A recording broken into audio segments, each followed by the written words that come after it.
మీరు పర్మిషన్ ఇస్తే ఒక విషయం, పెహల్గామ్లో జరిగినటువంటి ఒక దురదృష్టకరమైన సంఘటన, రాక్షసుల ముష్కరుల వాళ్ళ అకృత్యం, బలైపోయారు ఎంతోమంది, 28-29 మంది.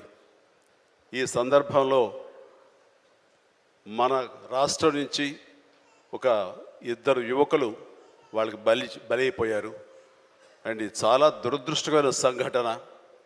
అలాంటి బాడీని ఆయన రిసీవ్ చేసుకుని వారి కుటుంబాన్ని పరామర్శిస్తున్నారు. మరో పక్కన ఇక్కడ తెనాలి అనుకుంటా, ఐ హోప్ పవన్ కళ్యాణ్ కావలి వెళ్ళి పవన్ కళ్యాణ్ వెళ్ళి వాళ్ళని పరామర్శిస్తూ వాళ్ళకి మానసిక స్థైర్యాన్ని, ధైర్యాన్ని ఇవ్వడం కోసం తమ వంతు కృషి చేస్తున్నారు.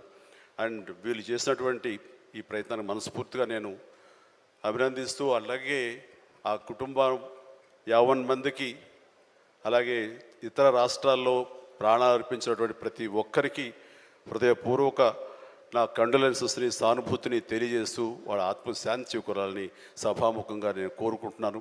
ఇది సందర్భం కాదు తెలియదు, కానీ మనసు కలిచివేస్తుంది. ఇలా మీతో షేర్ చేసుకుంటే కొంచెం ఊరట లభిస్తుందని వారి సమక్షంలో నేను తెలియజేసుకుంటున్నాను. నేను రావటానికి ముందు మీరు ఏమైనా సంతాపాన్ని తెలిపారమ్మా? సంతాపాన్ని తెలియజేశారు ఇంతకుముందు? సో వారి సమక్షంలో ఒక 2 నిమిషాలు నిలబడి మనందరం మౌనం పాటించి వారికి మన నివాళులు అర్పిద్దాం.